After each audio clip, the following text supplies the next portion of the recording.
Hola, buenas noches nuevamente. Soy el doctor Julio Salas, médico intensivista de acá de la ciudad de Guayaquil, Ecuador. El tema de hoy eh, va a mediar pues con esta pandemia, de lo cual muchos de los que hacemos cuidados intensivos o la gente que está en primera línea en las salas de emergencias, eh, en cuidados intensivos, en quirófano o pabellón, pues enfrentamos día a día, ¿no? El síndrome de estrés respiratorio agudo en COVID-19 será el tema que revisemos hoy. Espero eh, que queden satisfechos, pues, ¿no? Con este tema. Nuevamente, como les expliqué en la primera exposición, esto está desarrollado en un programa que se llama Prezi. Lo revisé, espero que les guste.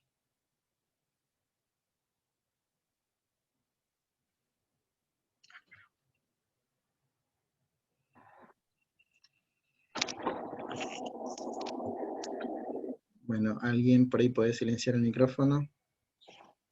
Porfa. Ok. Bueno, solo a modo de dar apertura, ¿no? Esto es una búsqueda rápida en PubMed, un buscador, ¿no? Como pueden observar, eh, colocamos la palabra SDRA, pues no en inglés, ARDS, y podemos ver publicaciones desde 1961, como pueden ver en la línea del tiempo, ¿no? Y cómo hasta el 2019, puesto que esta enfermedad, pues la COVID-19, fue determinada como tal el 31 de diciembre. Entonces, podemos ver la diferencia, ¿no? Hasta ahí habíamos hablado de distrés, digámoslo de cierta manera, SDRA no COVID, en 11.598 publicaciones en este buscador. Entonces, ¿qué pasó ahora? Pues cuando hacemos una combinación con los términos SDRA COVID-19, pues, ¿no? Podemos ver que pues en el año 2020, todo el año que esta desgracia pues nos ocurrió, pues tenemos una suma de 3.470 resultados. Y en lo que va del año 2021, en este buscador, pues tenemos unas publicaciones que van de 488 publicaciones, pues, ¿no? Esto es simplemente un bosquejo, no voy a entrar mucho en detalle, pues, ¿no? De lo que ustedes conocen, cómo apareció este nuevo coronavirus en Wuhan. Todavía la OMS no da, pues, el informe detallado del origen,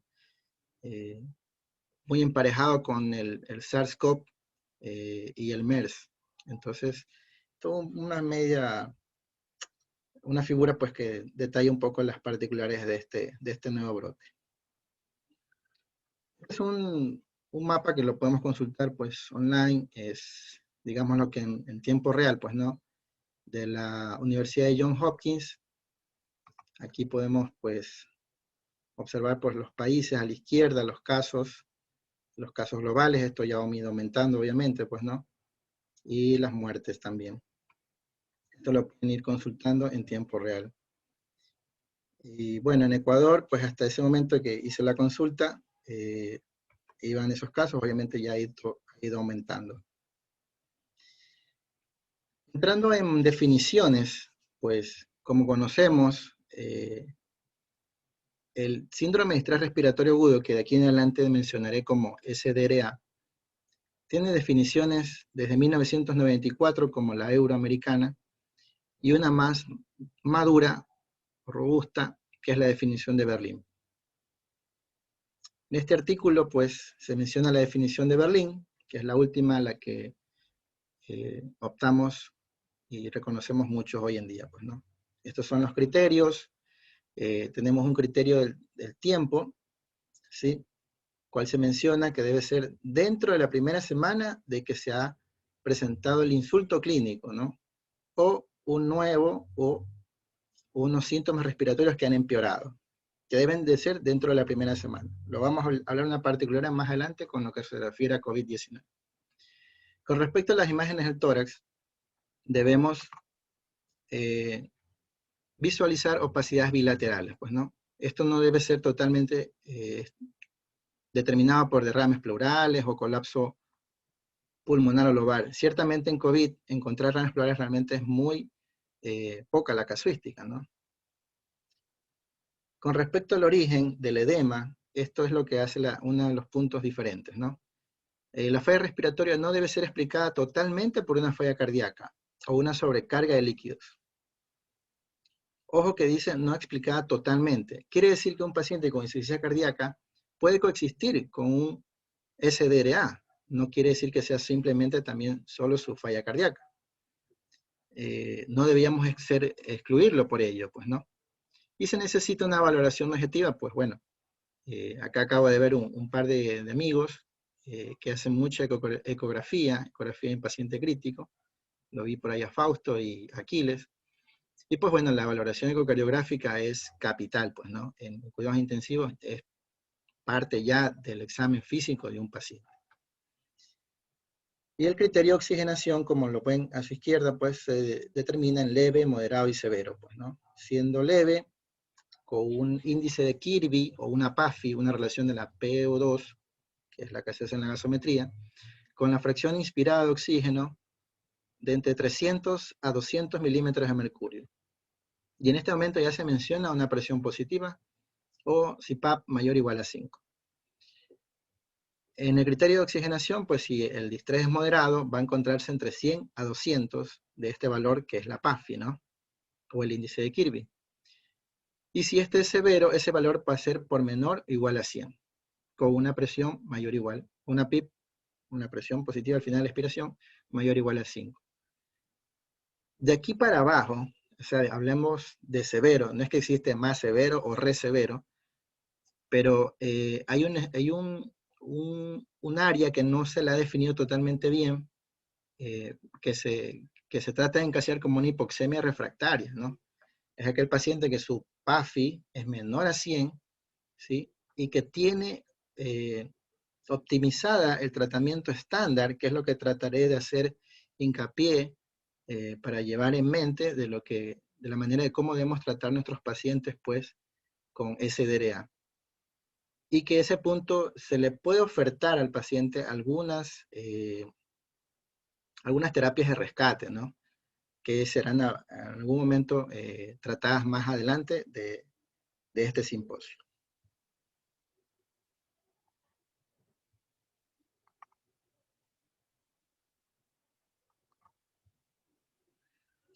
Entonces ocurre un problema. Cuando empieza originalmente el brote, este individuo, que lo pueden ver en la fotografía, Luciano Gattinoni, se cuestiona pues si realmente el SDRA es en COVID existe o no. Si la neumonía por COVID, como la podemos observar nosotros en las tomografías de nuestros pacientes, ¿es realmente un SDRA o no? Lo vamos a ver un poquito en esta imagen que lo voy a colocar más adelante. Y le cito, pues, ¿no? Dice que es la disociación entre la severidad de la hipoxemia y el mantenimiento de una mecánica respiratoria buena, relativamente. Es lo que él, a modo de observación, pues, nos pone al paciente, que seguramente muchos ya lo hemos visto, y lo divide, pues, en tipo 1 y tipo 2, o tipo L, que es el tipo 1 de low, y tipo 2, tipo H, de high. Voy a tratar de dar las particularidades de cada uno, pues, ¿no? Entonces, el tipo 1 o el tipo L o low es la tomografía que pueden ver ustedes a la izquierda, ¿no? Es quizás la tomografía inicial de algún paciente y que quizás con las medidas que hagamos podamos de cierta manera no permitir que progrese a una condensación, como lo pueden ver en la imagen de la derecha. Entonces, este paciente tiene un peso del pulmón menor, un volumen de gas mayor, y claramente tiene un porcentaje de tejido no aireado mínimo, por lo que ustedes pueden observar, pues, ¿no? Pequeñas imágenes de vídeo de ilustrado, como lo pueden observar en las imágenes que estoy señalando, y una periférica en este punto. Vamos al otro lado, el tipo 2 o tipo high, tipo H, en el que podemos ver, que diríamos de cierto modo, la imagen clásica que estamos acostumbrados a ver de un SDA en la UCI, ¿no? Condensaciones generalmente en las zonas dependientes, en las bases, en las zonas posteriores. Estos pacientes están en supino, ¿no? Como lo pueden observar, las vértebras abajo y el esternón arriba. Entonces, Gattinoni nos dice que en este pulmón, pues, él pudo observar pues, que tenía un incremento del peso pulmonar, el porcentaje de tejido nerviado era superior, obviamente está más comprometido, está más condensado, pues, ¿no? ¿Ya? Y algo importantísimo, pues, ¿no? La compliance del sistema respiratorio había ciertamente decaído en el tipo 2, en este caso lo tiene en 43 milímetros por centímetros de agua, ¿sí? Y en el tipo 1, como lo pueden ver en la leyenda, 80 mililitros por centímetros de agua, pues, ¿no? De la complacencia del sistema respiratorio. Entonces, pareciera que por la parte mecánica no tuviese distrés el tipo 1, pero sí el tipo 2. Sin embargo, los dos pacientes comparten, como pueden ver en la leyenda, una PAFI muy similar, ¿no? El tipo 1 tiene 68 de PAFI y el tipo 2, o tipo H, tiene 61 de PAFI o índice de Kirby.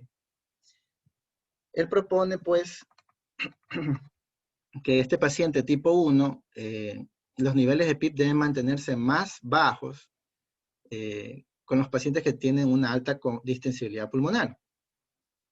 Que los umbrales de volumen corriente no deben limitarse a 6 mililitros por kilo. Ojo que esto es una observación que él menciona, ¿no?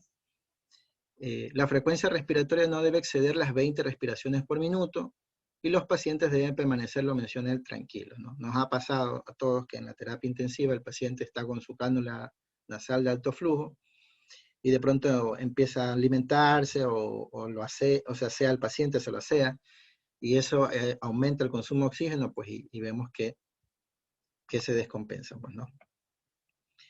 En cuanto al respecto del tipo 2, pues es lo que hacemos estándar, ¿no? Lo que vamos a hablar un poco más en detalle, pues, con el volumen tidal bajo, que se menciona 6 mililitros por kilo, el valor del PIB, pues no es que no existe un PIB ideal, pero es algo que debemos, con alguna o algunas herramientas, titular el mejor PIB.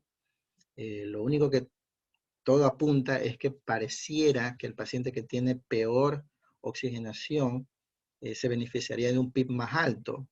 Entiéndase PIB más alto entre 12 o 15. La verdad que a mí un 14 o un 15 no me incomoda, pero debo estar atento pues a no producir daño, ¿no? Que lo vamos a mencionar más adelante, que es el BILI, pues, ¿no? O la injuria pulmonar inducida por el ventilador. Entonces hay esta discusión.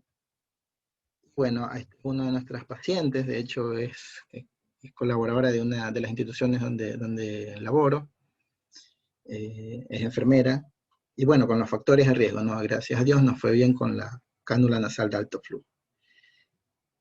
Tratando un poco ser conciso, este es el esquema clásico cuando el SDRA cumplió los 50 años en el 2017, 50 años de haber sido descrito, pues este artículo del New England Journal es, diría yo, fantástico para revisarlo, es bastante, como todos los artículos en inglés, bastante atractivo visualmente, muy agradable, pues, ¿no? Sería importante que lo puedan ver y si desean, pues tengo una carpeta bastante interesante de SDRA y de SDRA COVID.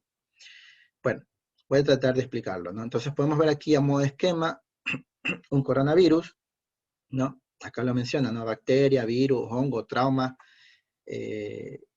contenido gástrico, alguna lesión neurológica, bueno, etcétera. Cualquier lesión, sea pulmonar o extrapulmonar, esta injuria entra a su izquierda por esta línea punteada, pues se ha dividido en el alveolo del lado izquierdo como sano, y el derecho, pues el patológico que representaría esquemáticamente la fisiopatología del SDRA. Hay una respuesta a esta injuria, pues, ¿no? Por los macrófagos alveolares, se liberan un sinnúmero de sustancias, por ejemplo, el factor necrosis tumoral, y esto se activa, ¿no? Eso en primera instancia. Recluta células, produce más productos proinflamatorios, muchos de ellos ya los conocemos, las interleuquinas. Ahora que tenemos este asunto del tocilizumab, que si lo damos o no lo damos, que será tratado más adelante, pues bueno, la interleuquina 6, interleuquina 8, etc.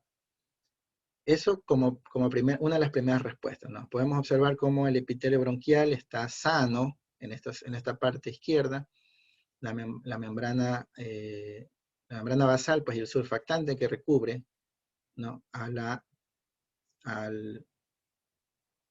al neumocito tipo 1 y tipo 2. Discúlpenme. ¿Sí? Tenemos un intersticio que ven, apenas hay unos pocos fibroblastos, ¿no? Está libre de líquido, ¿no? Y acá tenemos un capilar. Un capilar que están las células formes de la sangre circulando sin problema. Como existió esta injuria, pues los monocitos migran desde el capilar hasta el espacio intraalveolar, ¿no? Y todo esto obviamente empieza a inundar de líquido nuestro espacio alveolar y va a comprometer, pues, la hematosis. Luego también, pues, migran los granulocitos, ¿sí? Como pueden observar también, pues, y se activan y liberan un sinnúmero también de sustancias que perpetúan o amplifican la respuesta inflamatoria. ¿Qué sucede en lo que teníamos sano ese epitelio alveolar? Pues, ¿no? Entonces se va descamando, pueden verlo acá, ¿sí? Se edematiza, se pierde el surfactante, se inactiva. Este líquido, el líquido que forma el edema es rico en proteína, ¿sí? Existe, pues, una injuria, el epitelio mediada por el neutrófilo, se daña, fuga líquido, inunda el espacio intersticial,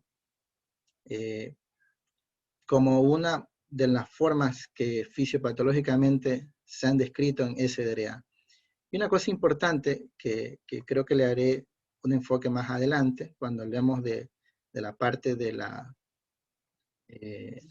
cuando se hizo, pues, las necropsias, ¿no? Lo vamos a hablar un poco más adelante. Es la formación de trombos, ¿no? Aquí podemos ver, pues, la agregación plaquetaria, se forman microtrombos. Ojo que este artículo es el 2017, digámoslo de cierto modo, era no COVID. Entonces ocurre todo eso, ¿no? Finalmente se daña el epitelio bronquial, el epitelio alveolar, ¿sí? Y el endotelio vascular, ¿no? Eso se ha llamado daño alveolar difuso. Eso es el sello y la característica fisiopatológica del SDRA. Bueno, aquí voy a tratar de decirles que estos son artículos ya previo a lo que justamente les mencionaba, pues, ¿no? Pues a modo de alegoría les he puesto una imagen ahí del Titanic. Sabemos que no todos murieron ahogados, pues, ¿no? O de pronto si vieron la película, no, algunos murieron electrocutados, otros congelados, algunos por ahí vivimos un suicidio, etc. Entonces lo que trato de decir es que en este estudio, pues, interesante de un grupo español,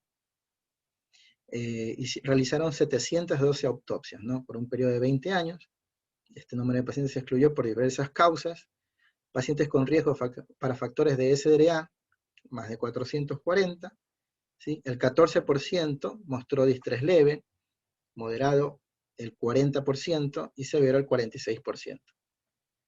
En este estudio, los pacientes, no todos tuvieron daño alveolar difuso, es decir, no todos mostraron el daño que se presentó en el epitelio alveolar ni en el endotelio vascular, pues, ¿no? Como para un poco más complicar el asunto, este artículo, que la verdad que no lo he vuelto a ver expuesto por otro autor, ¿no? Menciona la enfermedad del COVID severo, el COVID-19 severo, es más que un SDRA lo menciona como un SDVA. ¿A qué se refiere él? Se refiere a un síndrome de estrés vascular agudo. ¿Sí? Muchas veces, me imagino, nos ha pasado viendo tomografías entre tantas, en el que el paciente tiene una imagen, pues, ¿no? De vídeo ilustrado, estamos bastante, eh,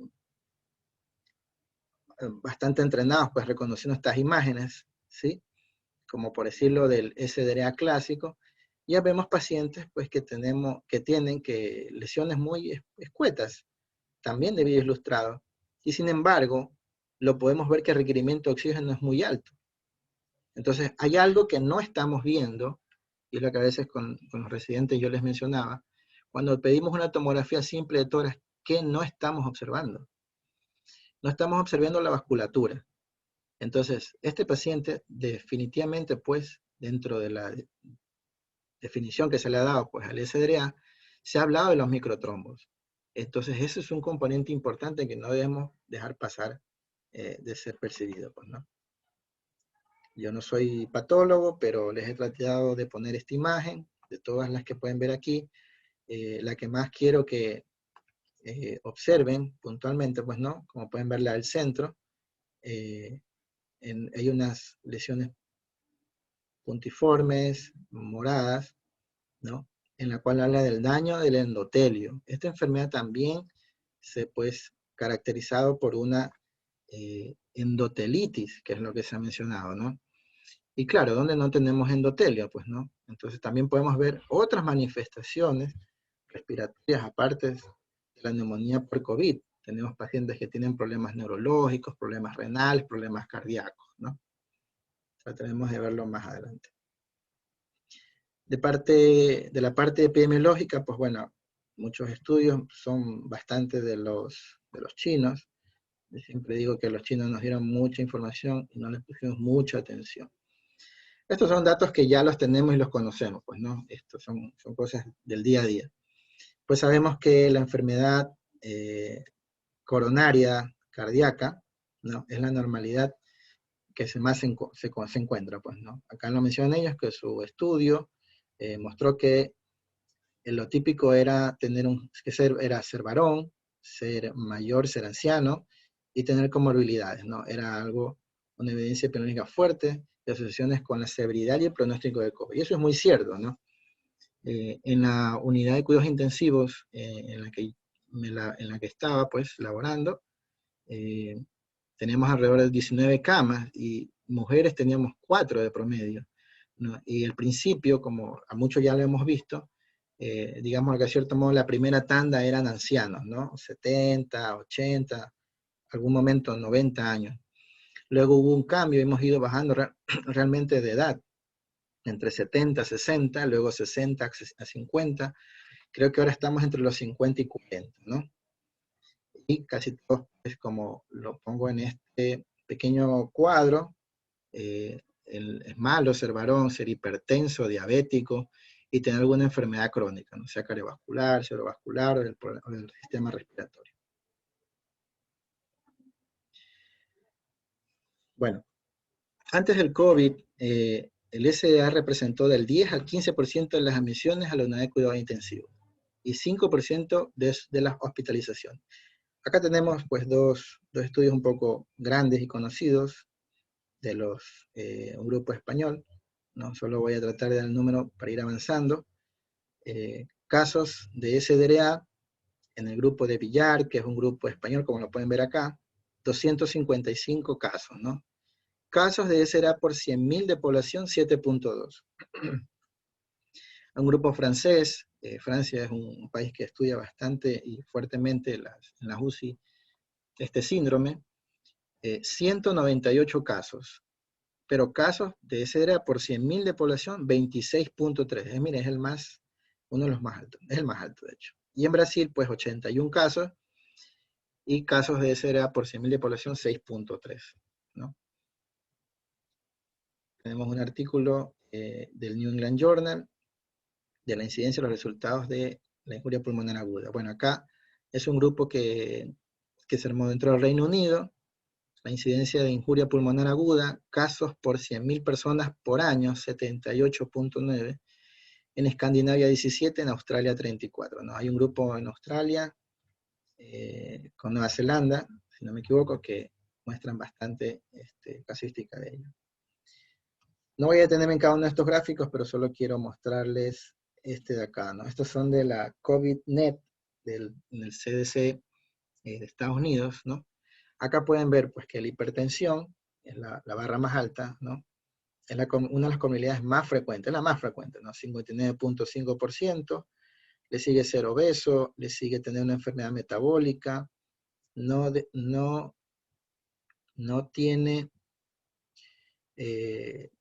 tiene de componente importante la enfermedad cardiovascular, ¿no? Entonces, ese es el paciente que realmente lo estamos tratando de pesquisar y sabemos que se nos puede, pues, en el triaje pasar por alto, o en hospitalización debemos estar atrás por un poco de él, ¿no? Este es otro estudio también de un grupo chino con respecto a la prevalencia y la severidad, ¿no? Vamos a la conclusión. Ellos mencionan que la fiebre es el síntoma más común en pacientes con COVID-19.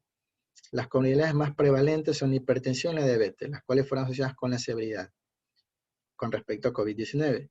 El SDRA y la enfermedad coronaria aguda pueden ser los principales obstáculos para que los pacientes tengan un tratamiento de recuperación, ¿no? Los casos de la tasa de severidad y mortalidad es más bajo que en los pacientes de SARS y MERS, que son los coronavirus que conocíamos, pues, anteriormente.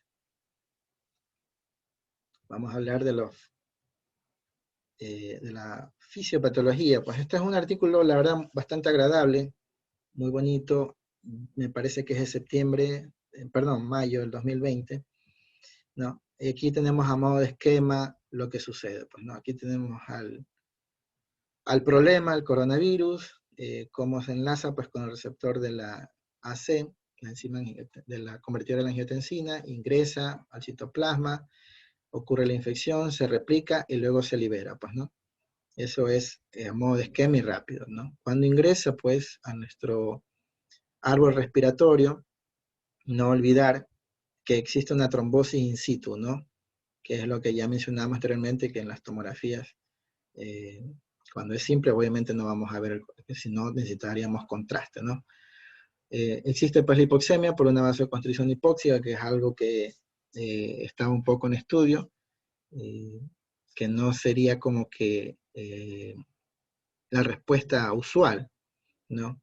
La tormenta de citoquinas, que también estuvo en discusión si existía o no existía. Y bueno, ahora, ¿con qué podríamos tratarla? Hay otras líneas de fármacos, baricitinib, bueno, etcétera. El tocilizumab ha perdido bastante espacio.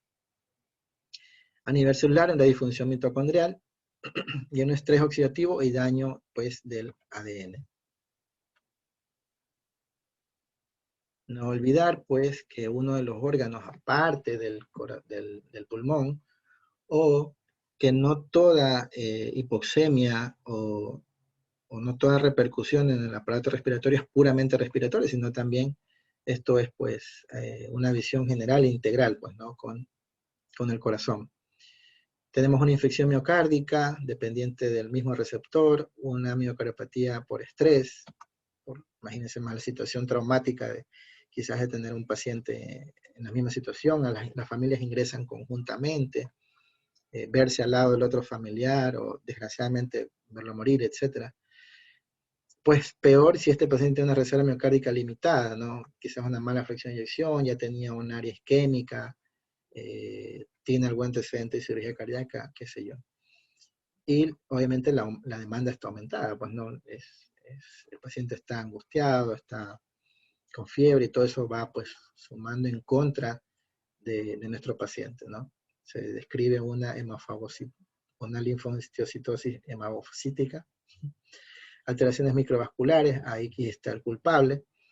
Y bueno, terminan dos cosas, ¿no? Un edema miocárdico y una injuria miocárdica aguda, pues, ¿no? Entonces, esto es una miocarditis aguda, como todo virus nos puede provocar. Un marcador importante también de pronóstico para morbilidad es el péptido natriurético, el NT-proBNP, ¿no? Y una disminución de la fracción de eyección. Lo que trato de decir es que la valoración es integral, como lo mencionamos al principio, ¿no? por ejemplo, una valoración ecocardiográfica, ¿no? No puede estar exento el paciente. Es cierto que tenemos muchos pacientes, tenemos mucha demanda, pero debemos tratar de valorar ese punto cardíaco del paciente. Volvemos casi que al principio, pues, ¿no? Uno de los siguientes artículos de Luciano Gattinoni con respecto a la neumonía COVID-19, si existen diferentes tipos tomográficos, por decirlo así, ¿no? Aparte que también tenemos que ver la complacencia pulmonar, ¿existirá diferentes tratamientos? Bueno, es lo que nos ponía en duda, pues, el profesor Gattinoni.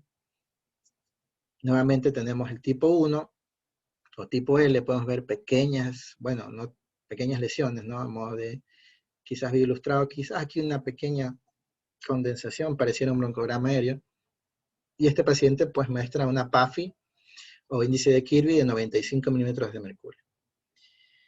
En el segundo paciente, pues, que es quizás la tomografía más acostumbrada que estamos de ver, como SDRA, podemos ver ya las consolidaciones, las condensaciones, ¿no? En las partes posteriores, dependientes, en las bases, ¿sí? Y del lustrado en las partes superiores, ¿no? Y mires, la PAFI es muy similar, 84, luego tiene 95. Tenemos un gráfico que son las unidades de Hounsfield. Eso es importante, a veces ir al tomógrafo, si es que no tenemos la herramienta dentro de la UCI para poder hacer estas mediciones, ¿no? Para poder ver pues, que el pulmón estaba más condensado, pues, ¿no? Es una respuesta de lo que es la inmunidad innata y la inmunidad adaptativa. Y pareciera que fuera la explicación de por qué los niños, los chicos, no les repercute, obviamente no todos, pero así de la manera en que los adultos podemos mostrar esta enfermedad de una manera aparatosa, pues, ¿no? La inmunidad innata, como lo saben, si aquí esto fuera el coronavirus, llega a la barrera epitelial, los fagocitos fagocitan, ¿no? Y los neutrófilos engloban y destruyen al virus y no hay tiempo para que sea presentado a las siguientes células, ¿no? También actúa el sistema del complemento y esto se suele dar entre 0 a 12 horas, ¿no? Luego viene la inmunidad adaptativa, podemos aquí ver aquí ya los linfocitos B, con receptores respondiendo, pues, ¿no? Y la producción, pues, de anticuerpos, ¿no? Los linfocitos T, podemos ver acá como también nos envían esas células efectoras, y esto es algo que se va dando durante los primeros 5 días, ¿no? Esto es otro esquema similar, un poco más de lo mismo. Esto también es modo de esquema, pues, ¿no? Ingresa el coronavirus, se adhiere al receptor, ingresa a la célula, acá es presentado el macrófago, las células dendríticas son activadas, las células T. Hay sensores del RNA endosomal, aquí está el factor de necrosis, y bueno, aquí libera un sinnúmero de citoquinas proinflamatorias que las he mencionado anteriormente, ¿no? Con la idea de, pues, tratar de aplacar la respuesta, pues, contra el virus. En la parte de patología, quería, pues, tratar de mencionarlo en las autopsias, que me parece importante, ¿no? Hallazgos en la autopsia en pacientes que murieron, pues, por COVID-19, una revisión de literatura. Esto acá menciona, pues, ¿no? Se hizo un buscador, desde el junio del 2020, encontraban 28 papers, 28 publicaciones científicas, ¿no? El total de casos fue 341, y esto es importante, ¿no? La característica histológica mayor o importante en los pulmones fue el daño alveolar difuso, con formación de membrana hialina, microtrombos en los vasos pulmonares pequeños, ¿no? O sea, microtrombosis. O sea, es lo mismo que se ha descrito ya, pues, que lo conocemos de la SDRA, como lo mencioné, pues, en el 2017, cuando este síndrome cumplía 50 años, pues, ¿no? Entonces, es algo que muy bien conocemos. Esta gráfica es quizás más atractiva que la otra y más importante.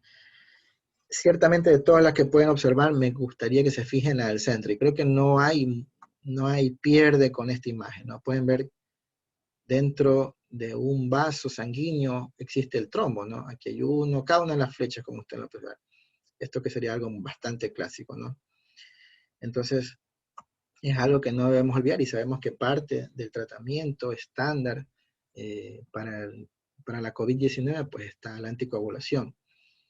No es el tema de esta charla, pero pareciera que también hay unos estudios chinos, ser un poco agresivo con la dosis plena de anticoagulación tendría mejor resultado. Y es lo que pareciera que va a apuntar para allá. Y que tenemos menos complicaciones de sangrado, que es lo que nos preocupa, ¿no? Versus dar dosis intermedias, ¿no? Generalmente lo que utilizamos, pues, es la enoxaparina. Este es el artículo que les mencionaba, solo se los pongo para que lo puedan observar. Y bueno, es del 2017, ¿no? Cuando no imaginábamos algunos que esto nos iba a pasar. El mismo esquema, solo para no olvidar, ¿no? Daño alveolar difuso es la pérdida, pues, el daño, la lesión del endotelio alveolar, y daño, pues, o pérdida del epitelio vascular, pues, ¿no? Y ahí está la formación, pues, de los microtrombos. Algo que ya sabíamos, que no deberíamos olvidar. Bueno, para seguir avanzando con respecto a la clínica, hay una revisión sistemática que les he traído acá. Esto es la realidad, ¿no? Lo que hemos vivido y lo que seguimos un poco viviendo, pues, ¿no? Alrededor del 5% de los pacientes son críticos y desarrollan SDRA, ¿no? Entonces, quizás diríamos, bueno, el 5%, sí, pero no tenemos cama para ese 5%. Esa es la realidad que nos pasó hace un año, que vivimos esta tragedia, y es la realidad que todavía debemos enfrentar algunos, los que siguen haciendo primera línea, y por eso, pues, penosamente, por ejemplo, en Quito existe la lista de espera para ingresar a terapia intensiva. Y usted sabe que ese tiempo, pues, es perjudicial para el pulmón. ¿Qué recomiendan? Pues se recomienda que sea manejado con un tratamiento estándar, ¿no? El riesgo de alta mortalidad está entre los que requieren ventilación mecánica, ¿no? O sea, sabemos que el que entra en ventilación mecánica, más o menos por lo que se nos ha informado, una de las mejores unidades de cuidados intensivos, creo que de la ciudad o del país, de 10 mueren 3. Entonces, haciendo lo mejor que se puede por el paciente, ¿no? Sumada a otras peripecias que hemos tenido, ¿no? Que tenemos, ¿no? La escasez de sedantes, etc. Bueno, este gráfico me parece importante porque muestra dos cosas, ¿no? Muestra grupos de pacientes leves y pacientes severos, y los han rankeado en 3 grupos. Quiero que nos fijemos obviamente en los severos, ¿no? Y con cada color denota un signo o síntoma con el que el paciente se ha presentado, ¿no? Es importante por la historia clínica, eso no va a tener ninguna objeción, y lo podemos realmente comprobar que es más o menos así, ¿no? Entonces, en color naranja tenemos que el paciente presentó tos, ¿no? Y en este eje se muestran el número de estudios, ¿no? Entonces, fiebre tuvieron en 5 de 6 estudios los pacientes. En un rank medio, ¿no? Presentaron disnea, fatiga, 3 de 6 estudios, ¿no? Y nuevamente se cita a la tos. Y pues en el ranking 3, el paciente, diría yo, con mayor severidad, pues no, muestra anorexia, una producción de esputo, dolor de garganta, ¿no? Que es un dato importante, disnea, y nuevamente la tos, ¿no? Entonces son los síntomas en los cuales nosotros debemos estar atrás tratando de, si es que hacemos atención primaria o estamos en el triaje, pues, ¿no? De estos pacientes debemos estar atrás y no valorarlos bien, pues, ¿no? Para no poderlos mandar a casa y después recibir a un paciente que está en peor condición. Con respecto a las características clínicas, las características de laboratorio, comorbilidades y complicaciones relacionadas al deceso por COVID, les muestro acá una revisión sistemática y un metaanálisis, ¿no? Vamos directamente a la conclusión. Muchos de los fallecimientos por COVID son hombres mayores, eso pues ya ha ido cambiando también, ¿no? Claro, le da un punto pues en contra, como lo mencionamos, ser varón y ser anciano. Aquellos que mostraron fiebre, disnea, tos seca, fatiga, hipertensión, la enfermedad cardíaca crónica, cardiovascular crónica, enfermedad cerebrovascular, ser diabético, y aquí viene un poco lo que no es importante, ¿no? A veces uno dice, no tengo todo en el laboratorio, no tengo ferritina, no tengo dímero D, no tengo péptido natriurético, no tengo troponina. Bueno, lo que tengamos, utilicémoslo, ¿no? Tenemos que, ciertamente los intensivistas hemos afrontado los intensivistas, los emergenciólogos, todas las personas pues, que hemos estado en primera línea, los que siguen en primera línea, enfrentar muchas dificultades técnicas del sistema, y bueno, la intención es que hay que sobrepasarla. Entonces, a veces no tenemos todo, pues no, pero miren acá con unos simples datos, cuáles también podríamos estratificar a nuestros pacientes, como quienes podrían tener un peor desenlace, ¿no? Quienes hayan mostrado bajos niveles del contagio de plaquetas, un incremento de la PCR, la proteína C reactiva, y el LDH, ¿no? Fueron asociados con un riesgo de muerte. El SDRA y el shock, pues obviamente son factores de riesgo de muerte en la COVID-19. Sabemos los pacientes que les pueden ir peor. Bueno, esto fue una visión rápida de la clínica. Vamos avanzando al diagnóstico. El artículo me parece un poco importante, ¿no? Más que neumonía, características distintivas de la infección del SARS-CoV-2, desde los hallazgos de la autopsia a las implicaciones clínicas, ¿no? Casi todo les traigo y les menciono como una revisión sistemática, ¿no? Nuevamente le hago hincapié al asunto de las autopsias, ¿no? 407 autopsias completas, 407 autopsias completas. Los hallazgos post-mortem más importantes pues, del SDRA y la falla múltiple de órganos representaron la principal característica clínica de la enfermedad por COVID-19, ¿no? A menudo, pues, lideradas, causadas por un tromboembolismo pulmonar y una bronconeumonía superimpuesta. Y es lo que realmente a veces en la UCI nos rompe la cabeza, ¿no? Este paciente tiene tromboembolismo pulmón, se sobreinfectó, tiene un COVID severo y o las tres cosas, o alguna otra cosa que no está exento de tenerla, ¿no? Pues es algo que debemos estarlo pensando diariamente frente a nuestro paciente, ¿no? La data mostró una estrecha relación entre el proceso inflamatorio, nuevamente el daño alveolar y el daño endotelial, pues, ¿no? Las autopsias completas pueden ser consideradas como el gol estándar para investigar infecciones desconocidas o patógenos resultantes en muerte. Es lo que inicialmente pues, la OMS nos prohibió realizar, y después tuvimos estas autopsias pues, de los italianos, de Nueva York, etc. Otra revisión sistemática para ir avanzando, y tenemos los mismos datos, pues, ¿no? Los síntomas incluyeron fiebre, tos, fatiga, el SDRA como la complicación reportada más frecuente, ¿no? 39 de temperatura, disnea, ser mayor de 65 años para ese momento, ¿no? Comorbilidades, factores de riesgo asociados, bueno, lo que se mencionó. Leucopenia, linfopenia, esto es importante, ¿no? Hay que hacer un seguimiento de esto, ¿no? El paciente que va mostrando su caída de linfocitos, pues este paciente le puede ir peor, ¿no? Hay que ir valorando pues la batería hepática, el daño renal, sabemos que eso también obviamente complica a cualquiera de nuestros pacientes en cuidados intensivos, peor ahora con COVID-19, pues, ¿no? Las opacificaciones en vías ilustrado, bilaterales, a nivel periférico, y las opacidades pulmonares consolidativas, pues, ¿no? Fueron las cosas que más frecuentemente se encontraron en la tomografía. Y bueno, acá un poco más de lo mismo, como les mencionaba, ¿no?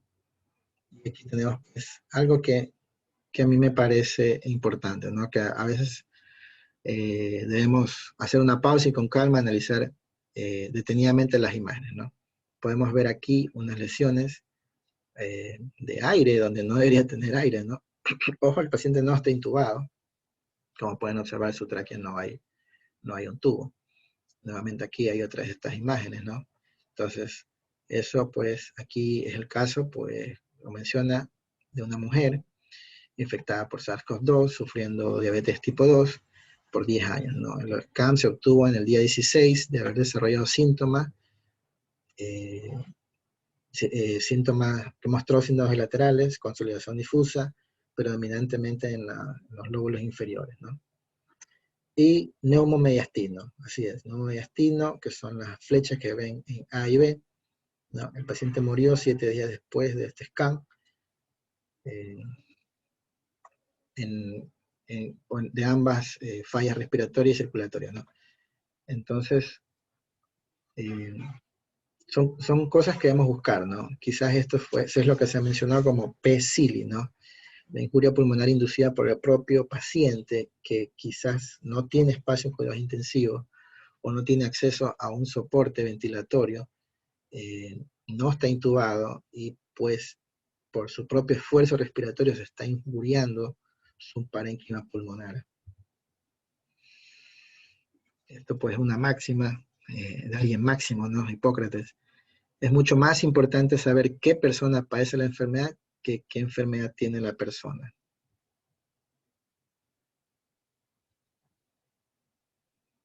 Nuevamente, los criterios de Berlín, ¿no? Para darle hincapié un poco a esto, en las opacidades bilaterales, ¿no? Este es un pequeño estudio eh, que me pareció interesante en su momento, ¿no? El PCR es negativo, pero la tomografía está fea. ¿Qué hago? ¿Dónde lo pongo? ¿Dónde lo llevo? ¿Lo llevo a la UCI? ¿Lo dejo en observación? ¿Le doy de alta? ¿No? Eso nos ocurrió y pienso que en algunas partes sucedió lo mismo, ¿no?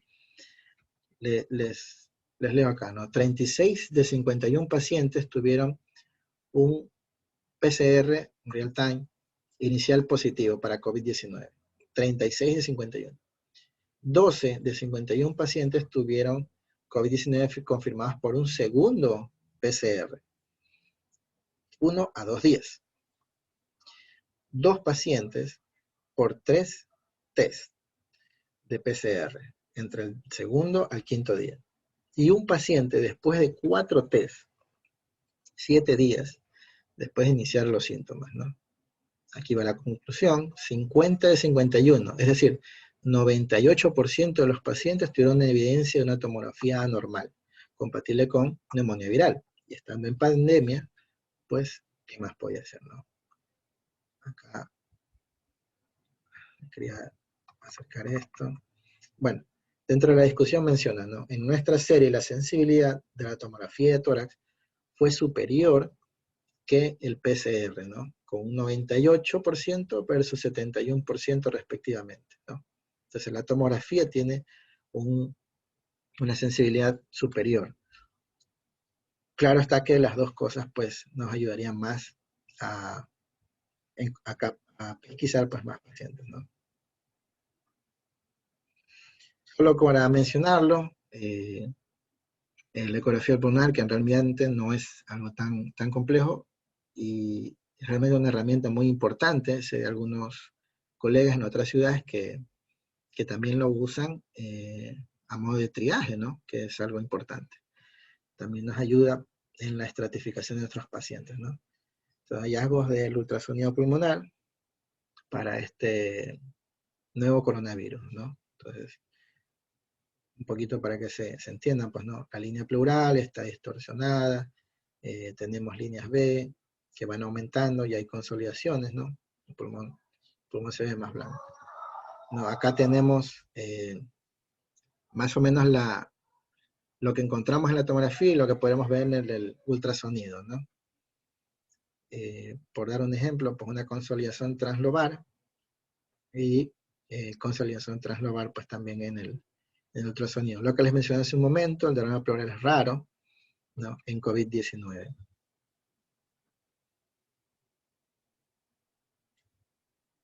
Entonces vamos avanzando y entramos al modo de manejo ventilatorio, ¿no? La parte farmacológica de los corticoides y todo esto no es algo que lo trataré en este momento, pero me parece que esta parte es importante, ¿no? Ofrecemos un soporte ventilatorio y lo mejor, como siempre en medicina, primero no hacer daño. Quizás a modo de mnemotecnia lo he puesto así, ¿no? PPL, que lo sabemos en nuestra ciudad, en nuestro país, es la persona privada de libertad, y ciertamente muchos de nuestros pacientes están así. Estos son nuestros pacientes, ¿no? Mis pacientes que en algún momento pude tratar, como los pueden ver en posición prono, ¿no? Intubados ya los tres. Pero que haciendo referencia a PPL, a Personalized Protection Lung, ¿no? Protección pulmonar personalizada. Es lo que se menciona, ¿no? Tratar de individualizar las decisiones o el seteo ventilatorio para ese paciente, para ese momento, ¿sí? No es fácil, no es algo sencillo, pero es lo ideal, ¿no? Como lo mencioné hace un momento, pues primero no hacer daño. Esto es lo que se menciona como BILI, ¿no? Una injuria pulmonar inducida por el ventilador. Es decir, ya intubé al paciente. No es que ya lo dejo intubado y hago la gasometría y me voy. No, hay que hacer un monitoreo, ¿no? Porque este ventilador también podría provocar eh, daño, ¿no? Como por ahí algún meme dice, las armas no matan, lo que matan son las personas que usan las armas, ¿no? Entonces, similares acá, ¿no? Entonces, con responsabilidad. Bueno, a modo esquemático, este es un pulmón pues de rata. Acá lo que hemos hecho es, bueno, lo que se hizo es colocarlo a 45 centímetros de agua de la presión máxima, la presión pico de la vía aérea, pues, ¿no? A la izquierda pueden ver pulmones normales, ¿sí? En medio, pulmones después de 5 minutos de haber sido sometidos a esa presión, ¿no? Hablan de zonas focales, que suelen ser zonas atelectásicas, ¿no? Y a la derecha, después de 20 minutos de haber sido sometidos a esa presión, los pulmones están, pues, congestivos, ¿no? Están llenos de fluido, de edema, porque era un pulmón sano. Estamos hablando de un pulmón de una rata sana. Entonces, sometidas a esas presiones, se hizo daño. Ahora imagínense un paciente que llega con COVID-19, con un pulmón ya enfermo, y nosotros mal someterlo a presiones o un manejo ventilatorio inadecuado o erróneo, y pues vamos a hacer más daño, pues, ¿no? Incluso hay una leyenda acá que dice que hay fluido que llena la cánula de la tráquea, ¿no? Imagínense, está acá. Eso está terriblemente inundado, pues, ¿no? Entonces, dentro de la injuria pulmonar inducida por el ventilador tenemos algunas características, ¿no? Algo que se menciona como atelectrauma, podemos verlo en esta tomografía, ¿no? Al final de la expiración podemos ver que existe la condensación, ¿no? Casi siempre en las zonas posteriores, dependientes, ¿sí? Y al final de la inspiración podemos ver cómo, a cierto modo, digámoslo, se reclutaría esta zona, ¿no? Se abrirían los alvéolos, vamos a decirlo de ese modo, ¿no? Pero ¿qué sucede? Si uno lo mantiene al paciente entre abrir y cerrar alvéolos a esa manera, ¿sí? Existe un cizallamiento de los alvéolos, ¿sí? Al cual se le llama teletrauma. Es un daño más que se le está sumando, pues, en este caso, pues, un paciente con COVID-19, ¿no? Este es un pulmón inhomogeneado, o sea que no tiene diferentes formas, áreas colapsadas que las pueden ver, otras áreas están sobredistendidas, ¿no? Algo que me olvidé de mencionar es que en ese atelectrauma, en ese cizallamiento de los alvéolos, también se liberan sustancias proinflamatorias, lo cual perpetúan o amplifican también la respuesta inflamatoria, más, imagínense, en un paciente que tenga COVID-19. Eso se ha denominado biotrauma. Otro punto, pues, es usar presiones altas, ¿no? Existen las fugas de aire. Acá podemos ver a modo de esquema, pues, un alveolo, un capilar normal, y alrededor, en el segundo esquema, una hiperinflación, ¿no? Como los alveolos están presionando alrededor de esta unidad, ¿no? Y en algún momento se van a romper, ¿no? Aunque parezca esto normal, este gráfico de pulmones a la derecha, en realidad están sobredistendidos. Entonces, como modo de esquema, pues, ¿no? Tratar de llevar en mente las cosas claras. No queremos un alveolo desinflado, ni poco inflado, ni muy inflado, sino bien inflado. Ahora viene la cuestión, eso no es algo tan fácil, no es tan sencillo. Y bueno, eso lo voy a tratar de puntualizar más adelante con lo del PIB. ¿Qué sucede si yo aumento las presiones en la vía aérea, doy mucho volumen en el ventilador, ¿no? Produzco un barotrauma, un volutrauma, el mismo biotrauma, el atelectrauma que mencionamos ahorita, del cizallamiento de las paredes alveolares, ¿no? Podemos terminar en esto, ¿no? Estos son, después una microfotografía electrónica, ¿no? Del epitelio alveolar, en un paciente que estuvo con altas presiones en la ventilación mecánica, ¿no? Entonces se rompió. El alveolo literalmente se le hizo un hueco, vamos a decirlo así, ¿no? Entonces se abrió, generalmente por una altura del poro alveolar. Entonces, a primera instancia les hablé de lo mal que podríamos hacer cuando manejamos mal un ventilador mecánico. Hablemos de la ventilación no invasiva, ¿no? Quizás el primer paso en los pacientes que receptamos en las emergencias, ¿no? Entonces, en algún momento estuvo en discusión si el hecho de usar cánula nasal de alto flujo retrasaba la intubación y hacíamos que un paciente llegara en el peor momento a ser intubado. Ya vamos a hablar un poco de qué opciones o qué herramientas tenemos para valorar esto, ¿no? Pero dentro del tratamiento de la ventilación no invasiva, lo primero, ¿no? Lo primero es mi seguridad, estamos en pandemia. Si yo no estoy seguro, si la escena no es segura, no debería intervenir, ¿no? Como cuando usted vaya a atender a alguien en un incendio, ¿no? Si usted no tiene el oxígeno, no tiene el traje, ¿para qué se va a meter? Ya no va a ser solo un muerto, sino dos. Entonces hay que abandonar las terapias de nebulización, ¿no? Considerar las alternativas que son dosis metal.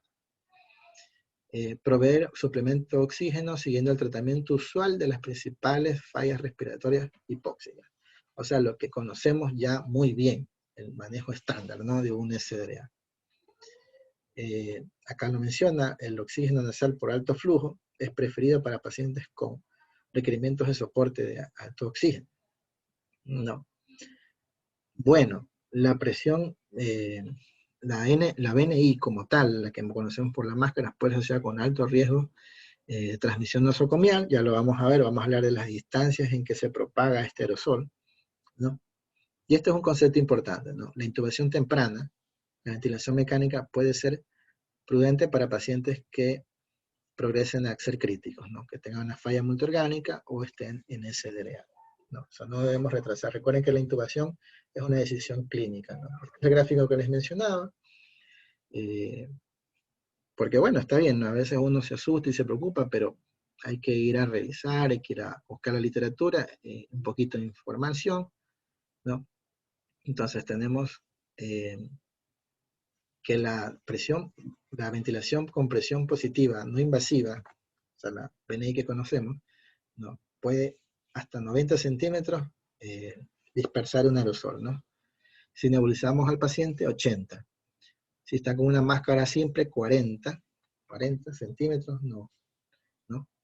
Una máscara de Venturi, una cánula nasal, 35 pareciera, centímetros, ¿no? Y mire usted, la cánula nasal de alto flujo, 10 centímetros, ¿sí? Y la de no reinhalación, pues, menos de 5 centímetros. Ahora, ojo, es importante que el paciente, estando con estos soportes, mantenga encima una mascarilla quirúrgica. Quirúrgica que es la más cómoda, pues, ¿no? Con eso también vamos a disminuir la dispersión del aerosol y vernos expuestos pues a él. Un tratamiento algoritmo, vamos a avanzar un poco rápido, ¿no? Paciente con saturación menor a 90, o un incremento leve o moderado del work of breathing, tu trabajo respiratorio, pues suplemento de oxígeno, la máscara de preferencia con un objetivo de saturación del 90%. Esto es importante, ¿no? Quizás lo que más nos preocupa es que el paciente satura mal y no es necesariamente llevarlo a 98, 99, 100%, ¿no? Sino ver que su trabajo respiratorio disminuya, ¿sí? No trate de normalizar un paciente crítico, eso trato de decir. ¿Ya? Y, ojo, el monitoreo es importante, ¿no? O sea, me pongo la mascarilla y me voy, ahí queda hasta la otra guardia, ¿no? Eso no estaría bien. Los pacientes con incremento del trabajo respiratorio, empeoramiento de hipoxia o una falla para mantener una saturación mayor al 90%, considere terapia de oxígeno de alto flujo, ¿sí? Con revaloraciones al menos cada 30 minutos. Mire esto, ¿no? ¿Sí? Ahora, ojo que hay herramientas, ¿no? Yo no voy a hablar justamente de esto, lo va a hacer otro amigo, pero hay herramientas para ir valorando, ¿no? Con cada ciertas horas, ¿no? La primera, segunda hora, cuarta, sexta, 12, y te va a ir dando, pues, el ROX, el índice de ROX, pues te va a ir dando la percepción de que este paciente va a ir bien con cánula nasal alto flujo, pues, ¿no? Si se procede a ventilación mecánica, el paciente no responde en las primeras 2 horas, pues el criterio incluye, pero no está limitado a necesidad de soporte vasopresor. Creo que todos sabemos que en un paciente así deberíamos pasar a intubación. Persistencia de la frecuencia respiratoria alta. Ahí vino el número. ¿Qué número busco yo? 26, 28, 30, 32. Bueno, pareciera que con 28 uno debería estar valorando esto, ¿no? Asincronía tóraco-abdominal persistente, ¿no? Ese paciente, como vulgarmente dicen, estamos panseando. Bueno, no lo diga así, la verdad que se denomina disociación tóraco-abdominal, ¿no? O aquí, como lo mencioné, ¿no? Un índice de ROX bajo. Claro, mientras más herramientas usted valore, tenga mayor peso, va a tener mayor criterio para decidir, ¿no? Considere opinión de experto en casos indeterminados. Yo diría siempre, mire que a veces uno es intensivista y a veces estamos de guardia con otro compañero, o en el turno estamos con el que está de guardia, etcétera, ¿no? ¿Por qué? Porque es algo importante decidir dónde va un paciente, ¿no? Y todo lo que se debe formar alrededor, ¿no? Lo que hemos en otros días hablado sobre la vía aérea, ¿no? Un paciente con COVID-19 para mí yo lo consideré vía aérea difícil. Y está casi así, ¿no? Es un paciente que viene con una capacidad residual funcional disminuida, o sea, viene saturando, regularmente va a ser obeso, bueno, en un punto importante, ¿no? Va a tener comorbilidades, puede que sea anciano y tenga rigidez cervical, etcétera, etcétera. Entonces, ese primer intento de intubación debe ser el más hábil, como lo mencionamos anteriormente, ¿no? Cuando esté en duda, errar en el libro de la intubación temprana. Es lo mismo que en la apendicitis, ¿no? Parece abdomen agudo, no parece, es que ya tomó antibiótico, ya le dieron antiinflamatorio. Si usted tiene duda, abra el abdomen. Igual acá, yo diría, prefiero un intubado más que un muerto más. ¿Por qué? Porque es mejor intubar temprano, ¿sí? No se le ocurra, o a mí, mi manera de consejo, ¿no? No se le ocurre decidir intubar al paciente 3 de la mañana. Muy por seguro ese paciente ya venía mal, ¿ya? Por la mañana todo el mundo está cansado, peor ahora que hay escasez de medicamentos, o sea, un sinnúmero de factores que uno tiene que valorar, pues, ¿no? Bueno, pacientes con falla respiratoria severa, falla multiorgánica, shock hemodinámico, bueno, etcétera. Todas estas cuestiones, definitivamente intubar al paciente, ¿no? Es un esquema. Esto es la cánula de alto flujo. Yo no voy a entrar mucho en esto porque va a haber una charla especial para esto, ¿no? Pero se encontró que hubo una disminución del riesgo de intubación, de los pacientes que requirieron intubación, ¿no? No lo voy a mencionar, está uno de los pacientes. Esta es la cánula de flujo que tenemos en el servicio, ¿no? Solo voy a leer esta pequeña línea, ¿no? De 17 pacientes, una experiencia corta. Ya hay guías, hay una guía española de soporte ventilatorio no invasivo, me pareciera que es una de las más actuales. Bueno, acá menciona, ¿no? La tasa de falla de la cánula nasal de alto flujo fue el 0% en pacientes, claro, son pocos pacientes, con una PAFE menor a 200, ¿no? 63% con una PAFE menor a 200%. Bueno, no voy a andar en esto. Entonces, acá está lo que les mencionaba en un momento, ¿no? La valoración debe ser individual. Yo digo, lo valoramos al paciente en grupo, pero solo a él, ¿sí? No podemos nosotros solitos valorar un grupo. Bueno, hay situaciones y hospitales, ¿no? Nos toca y nos toca. Entonces, la valoración debe ser individual, tener o pesquisar ese paciente que muestra PSILI, ¿no? Su injuria pulmonar producida por el propio paciente, porque está en espontáneo respirando y se ve que hace esfuerzo, ¿no? Tiraje intercostal, supraclavicular, vemos esa disociación toracoidal, etc. Y no demorar la intubación, definitivamente. Acá está otro score en los que, en casos en que no todos tenemos cánula nasal alto flujo, usamos BNI, ¿no? La tasa de falla de BNI fue el 47.8 y 39.4%, las cortes test y validación respectivamente, ¿no? Entonces, ¿con qué? Con este score, ¿no? HACOR. Ya se los voy a mostrar. Es este de aquí, ¿no? HACOR, como lo menciona Campos, ¿no? Ven la frecuencia cardíaca, perdón, ¿sí? El pH, el Glasgow, la PAFI y la frecuencia respiratoria. Parecía que de todo esto, lo que más peso tiene es la frecuencia respiratoria, ¿no? Mira que dice acá, menor a 30 le dan valor de 0, ¿no? Y ahí cada uno va subiendo hasta 4. En la PAFI, aquí están los números, y va subiendo hasta 6. Mientras menos PAFI, peor. Obviamente, mientras menos Glasgow, peor, ¿no? El pH, mientras más ácido, peor, ¿sí? Y la frecuencia cardíaca, si es mayor o igual a 121, ¿no? Entonces ya tenemos dos scores que trabajar con nuestros pacientes, ¿no? Si está en cánula nasal de alto flujo, usar pues IROX, que es como el más facilito, uno lo puede buscar, está en la aplicación en el celular.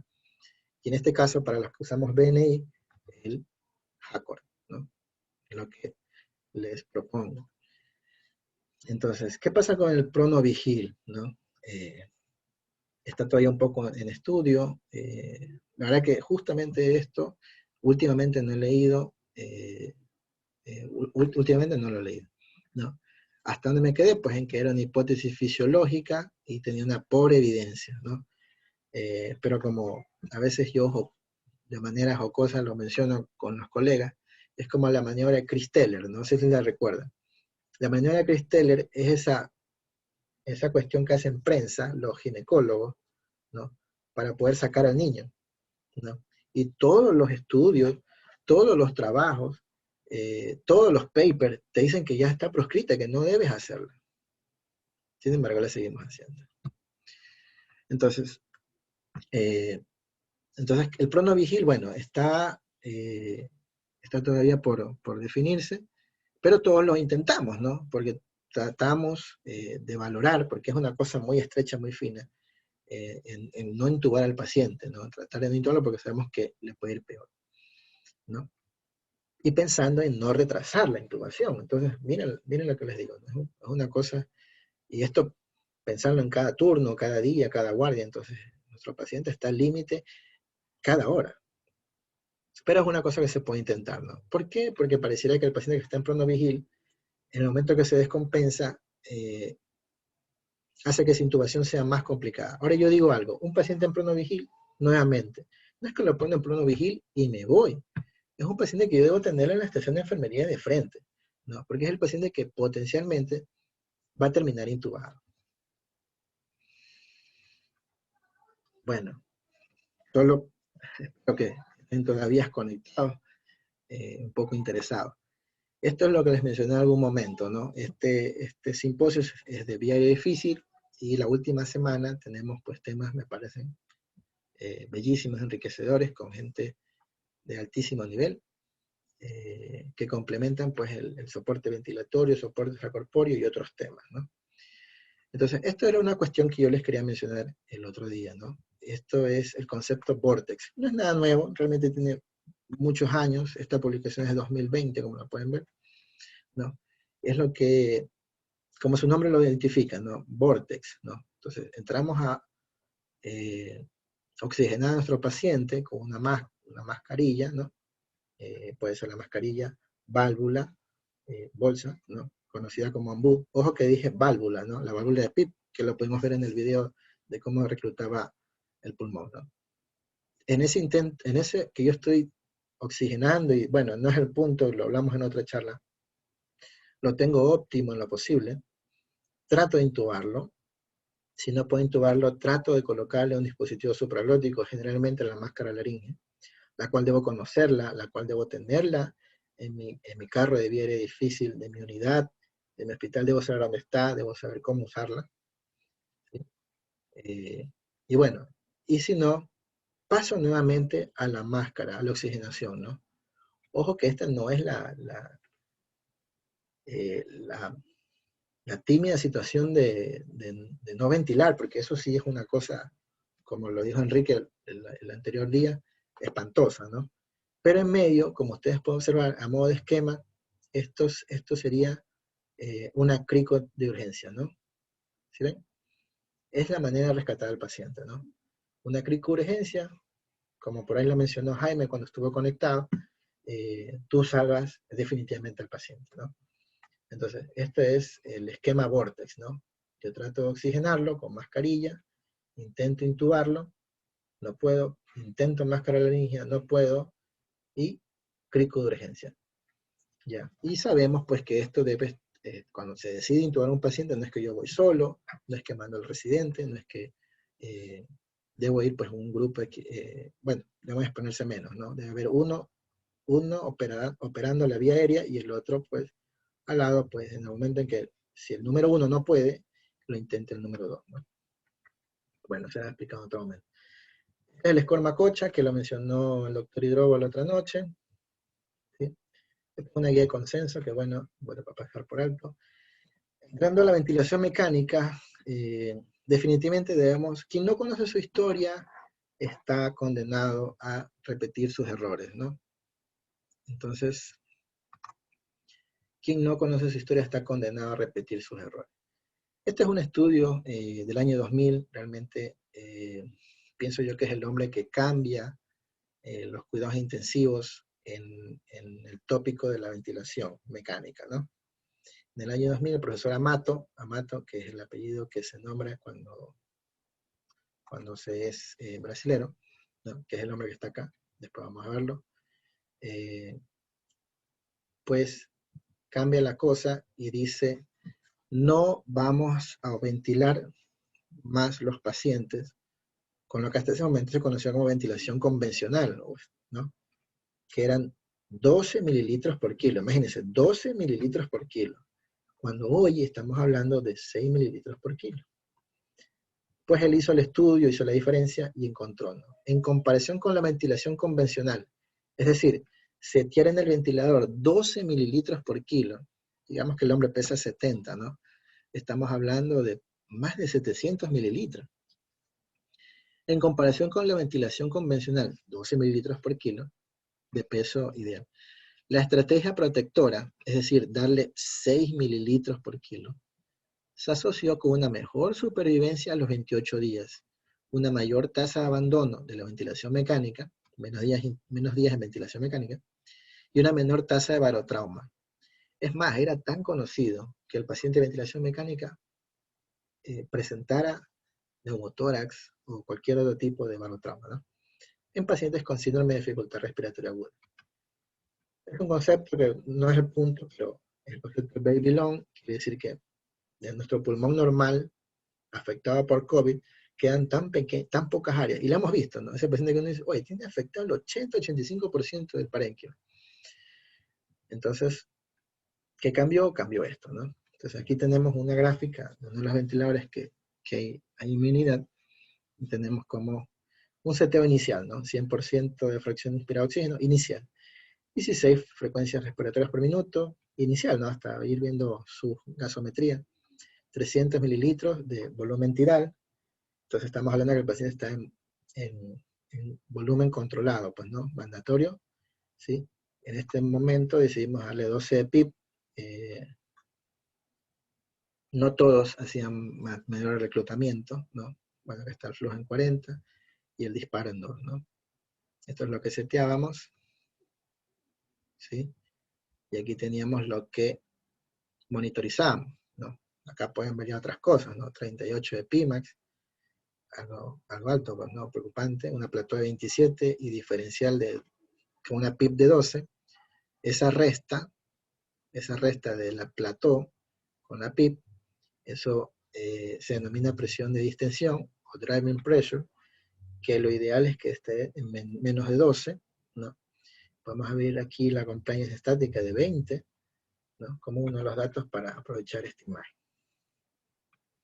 Entonces, como siempre, los gringos son picados, hicieron su estudio y lo hicieron bien, ¿no? En el año 2000 hicieron lo mismo, compararon 12 mililitros por kilo de peso predicho versus 6 mililitros de peso predicho. En algún momento se habló de 7, 8, y a veces pareciera que 6 no es suficiente, ¿no? Pero bueno, esto es lo que les mencioné en su momento, ¿no? La driving pressure, ¿sí? Este es un artículo del mismo profesor Amato, driving pressure y sobrevida en el SDRA, ¿no? Entonces, aquí igual tenemos, ¿no? 12 de PIB y 27 de plató, que es lo que se mide con una pausa inspiratoria en el ventilador, ¿no? Entonces, ¿qué se concluyó? La driving pressure, perdón, bueno, ahí va un triangulito, ¿no? Fue la variable de ventilación que mejor estratificó el riesgo. Disminuir el driving pressure debido a cambios en la configuración del ventilador se asociaron fuertemente con un aumento de la supervivencia. Esto es importante porque a veces uno de los errores frecuentes es de que creemos que darle más pipa al paciente lo va a oxigenar mejor. Y lo que estamos haciendo es sobredistender ese pulmón, provocando bili, ¿sí? Cuando sabemos que por la curva de distribución de hemoglobina, si es que esta no está modificada por el pH, la hemoglobina, la temperatura, etcétera, ¿no? Debemos conseguir una PO2 mayor de 60, ¿no? Claro, con eso algunos se pueden sentir incómodos, pero es lo que fisiológicamente podemos ofertar al paciente, ¿no? No hacemos daño con las presiones, pero lo tenemos bien oxigenado. Entonces, nuevamente volvemos al punto. No es que debemos tener al paciente oxigenado 100%, 98, 99%, no. ¿No? Sino tenemos que tener el pulmón bien cuidado. Bueno, entonces, una PIB más alta, estas son como que le diría yo las cosas que debemos buscar, ¿no? En nuestros pacientes. Una PIB más alta, una presión pico más baja, una meseta y presiones de conducción más baja, presión meseta o plató, y la presión de distensión o driving pressure, y una frecuencia respiratoria más baja, se asocian con una mejor supervivencia del SDRA. Ya, ojo que esto sale de un estudio del 2016, era pre-COVID, ¿no? Un estudio denominado Lung Safe, ¿no? Algo de varias naciones, pues, ¿no? Y con respecto al PIB, que es lo que es un poco el área gris de todo esto, ¿no? Acá hay varios estudios, no voy a entrar en detalles mucho, podemos observar uno de ellos, pues se habló de que sea titulado por un balón esofágico, ¿sí? Perdió mucho peso eso. Un artículo de JAMA, en un estudio que se llama EPVEN2, muy, muy importante leer este estudio, pues, ¿no? En el cual hizo que se midiera el PIB, pues, por el balón de presión esofágica versus una medida empírica de un alto PIB, ¿no? Con respecto a los pacientes. Voy leyendo los artículos y vamos a concluir al final, ¿ya? Estrategia de ventilación usando bajo volumen tidal, maniobras de reclutamiento y un PIB alto, ¿no? Positive and Expirative Pressure, ¿no? PIB, son las siglas de PIB, un PIB alto para el SDRA, ¿no? Acá tenemos otro, seteo del PIB en pacientes adultos con injuria pulmonar aguda y SDRA, que a veces todavía lo mencionan así los europeos. Este estudio también, pues, ¿no? Alto versus muy bajo PIB, en pacientes con SDRA. Voy avanzando, ¿no? Y por último, esta revisión sistemática y metaanálisis, ¿no? Muy alto versus muy bajo PIB. Me parece que ya lo puse nuevamente, sí. El que está, no, está bien, está bien. Bueno, lo que trato de decir es que al final se demostró que el paciente que está más grave se beneficia de mayor PIB, ¿no? Este es un paciente que tuvimos la oportunidad en nuestra época de formación, en el Hospital Barnaza con algunos amigos, presentó H1N1 que estaba en esa época. Bueno, quería hacer zoom a la tomografía. Y miren el valor de PIB que le dimos, ¿no? 16. En ese momento lo titulamos por ecografía.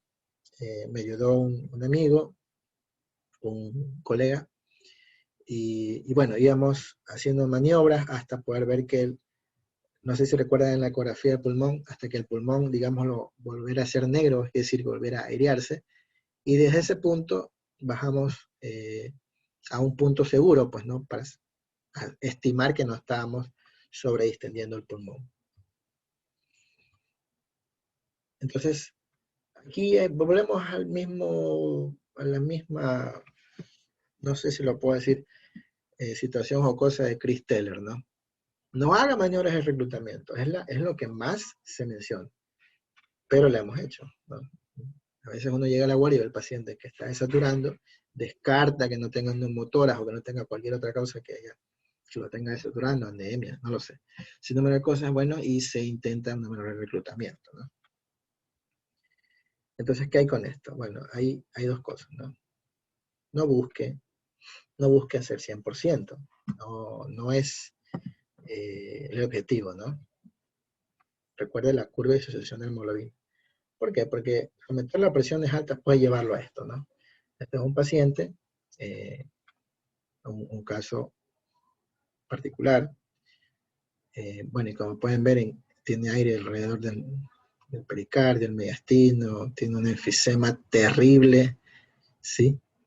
¿No? Y bueno, con valores de PIB bastante altos, ¿no? Bueno, entonces acá simplemente fue una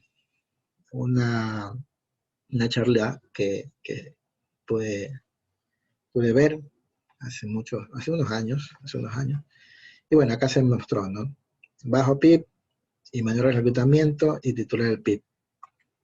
Entonces, después de la randomización, no hubo mayor diferencia, diría yo. La mortalidad casi fue igual. Pero no lo ha hecho, ¿no? Entonces, acá hay bueno, mi afán, yo no tengo conflictos de interés en la parte ventilatoria, pero este ventilador a mí me gusta porque es una herramienta que te la da, ¿no? Te permite hacer mediciones de PIB, no sé si me sigan con el cursor, en estas ventanitas, en un cierto menú, te deja colocar varios valores de PIB, hasta 5, ¿sí? Cuando uno da clic aquí, en este de aquí del PEP, esto está en francés, te permite setear varios PIB, como lo hemos puesto acá, ¿no? 13, 8, 2, bueno, los dos últimos no les dio por colocarlo, ¿no? Y podemos ver cuánto volumen han reclutado. Entre 13 y 8, 104. Entre 8 y 2, 74. Y acá nada, pues, ¿no? Te da la capacidad residual funcional, etcétera, y te lanza un gráfico y te da una idea para estimar, pensar, inferir, suponer, creer que ese sería el PIB ideal para tu paciente, ¿no?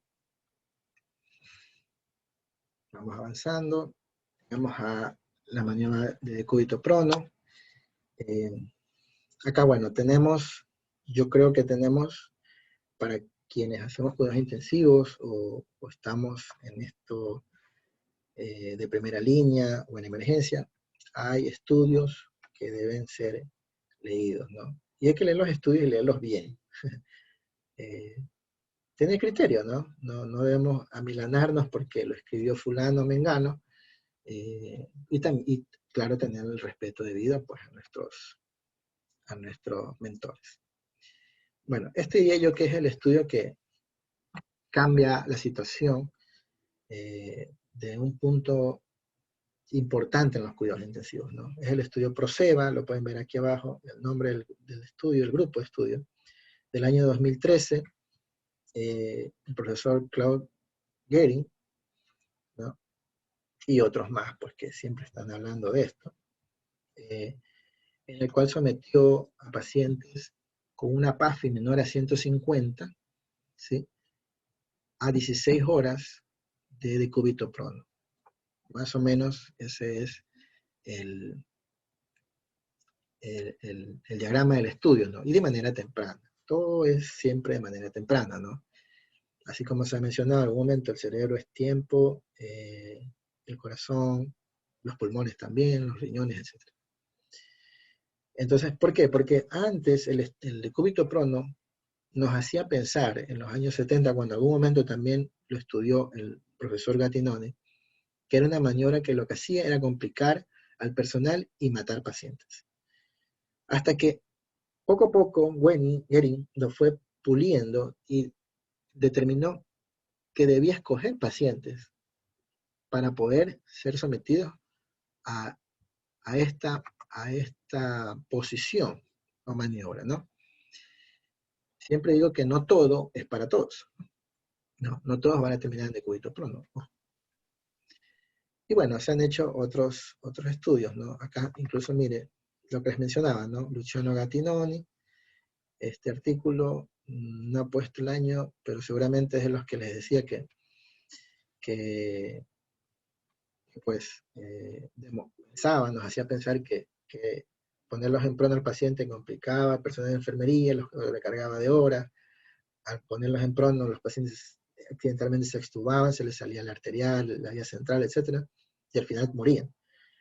Quizás porque el paciente era mal escogido, quizás porque tardíamente era escogido, etc.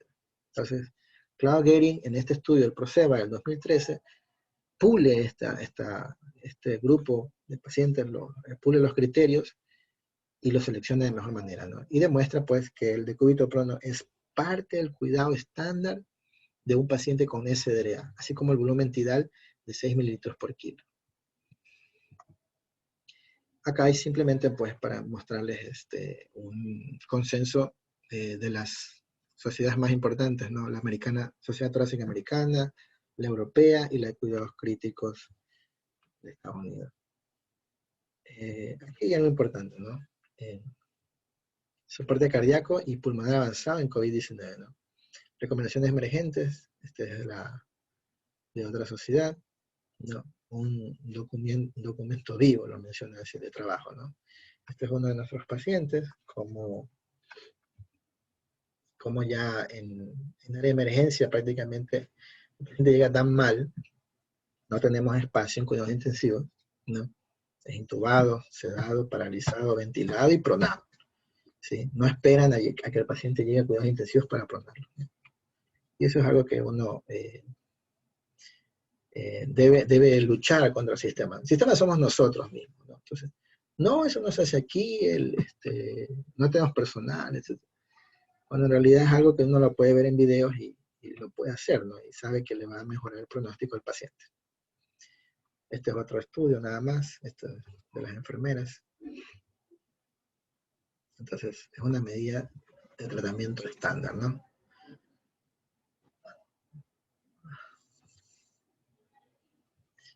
Ok. Entonces, hasta ahí he hablado de la parte, digamos, a cierto modo ventilatoria. No voy avanzando porque ya tenemos mucho tiempo.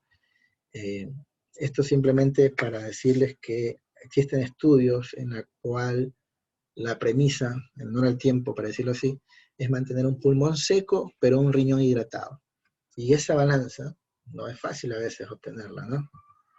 Y tampoco es fácil cuando no tenemos quizás los aparatos y el monitoreo y el EV1000 y todo ese número de plataformas y sin número de cosas, ¿no? Pero a veces podemos tener, pues, una ecografía o las herramientas que tengamos en nuestra unidad, ¿no? Podemos hacer uso de ello. Bueno, esta es parte, pues, de la red de estudios del SRA, que comparó dos estrategias, ¿no? Ser liberal en los líquidos o ser restrictivo, ¿no? Y pues, en lo que respecta al SDRA, este paciente debería perseguirse un balance hídrico neutro o negativo, a menos de que el paciente esté en shock y a menos de que se demuestre que el paciente necesite el líquido. Por ejemplo, con una elevación pasiva de las piernas, pues no podría ser una de las directrices a considerar. Este es otro de las cosas de cuidado estándar, pues no, para el paciente de DREA. Solo voy a mencionar rápidamente dos cosas, ¿no? Este es el estudio, asimismo, como les dije, le hablé del estudio ARMA, del estudio, del estudio del PIP, del estudio de PROSEBA. Ahora les menciono este estudio, Acurasis, ¿no?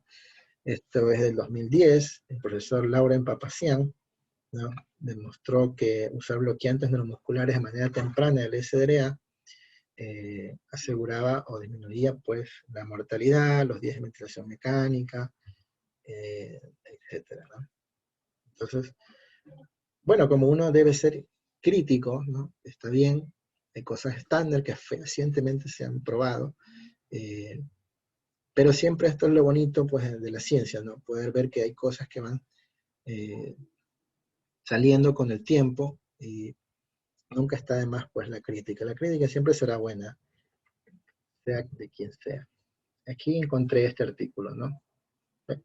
Para que lo vean, es un artículo de agentes bloqueantes neuromusculares para COVID-19 en SDRA, un estudio observacional multicéntrico, ¿sí?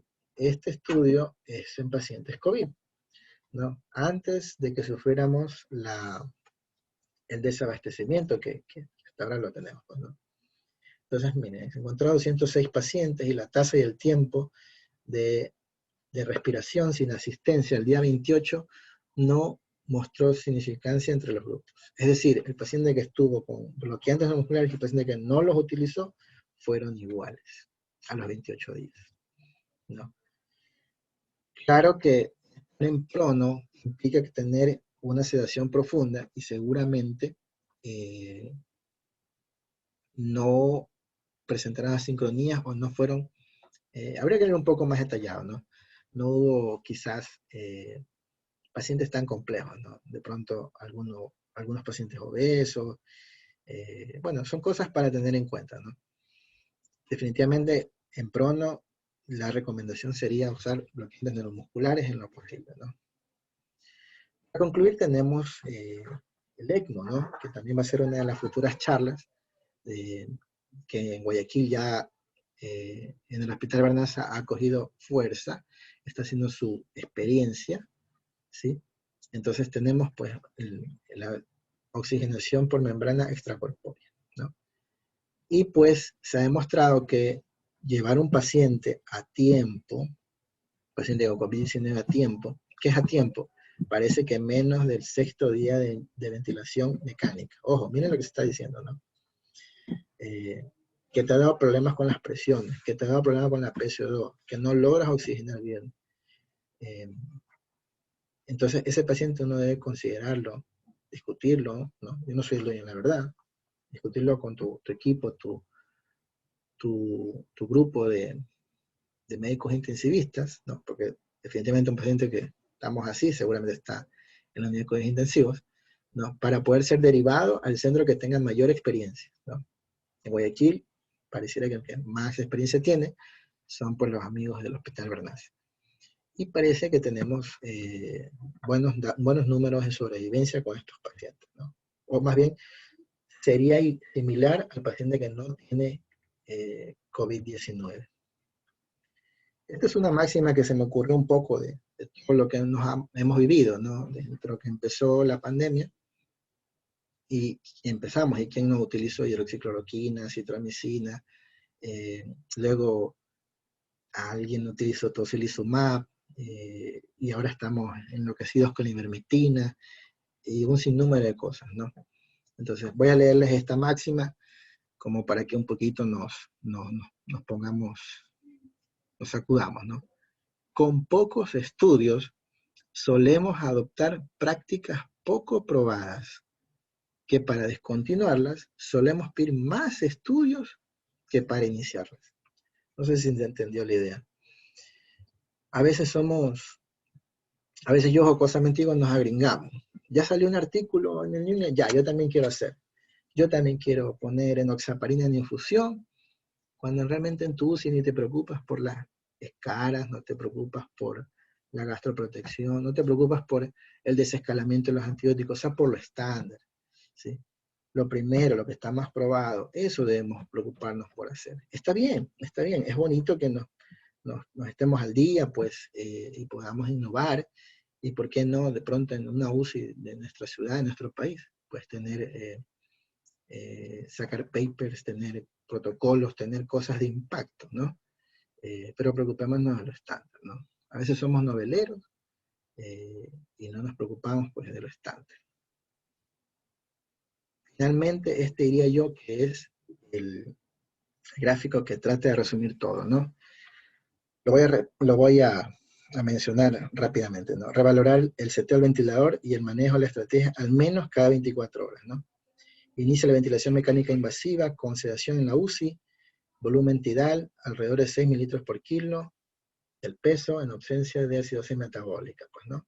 El screening sistemático para el criterio de SDRA, debo estar pensando en qué paciente lo tiene, confirmo SDRA, titulo el volumen tidal, alrededor de 6 litros por kilo, como ya lo dijimos, una presión plató menor a 30, una PIP mayor a 5, chequeo que no hay hipercapnia. Si este paciente tiene una PAFI menor a 200, puedo aumentar el nivel de PIP, ¿sí? En afán de mejorar la oxigenación. Ojo, descarte que no tenga causas de otra causa de hipoxemia, pues, ¿no? Si su PAFI es menor a 150, uso bloqueantes neuromusculares, los coloco en posición prona. Ojo que nadie está diciendo que hagas esto cada día, sino estás valorando al paciente, ¿no? Puede que en 4 horas tengas que pasar de aquí a la PAFI de 150, ¿no? Si su PAFI es menor a 80, discuta el ECMO veno-venoso, ¿no? Acá está la severidad, va aumentando, acá hay otras cosas que no es el momento para hablar, pero bueno. Y esta va a ser nuestra brújula, ¿no? Nuestra brújula que dice, volumen tidal, 6 mililitros por kilo. Revaloro. Presión plató menor a 30, revaloro. PIP mayor a 5, revaloro, y yo introduciría otros valores de las presiones, ¿no? Presión de distensión menor a 12, que es la driving pressure. Bueno, espero que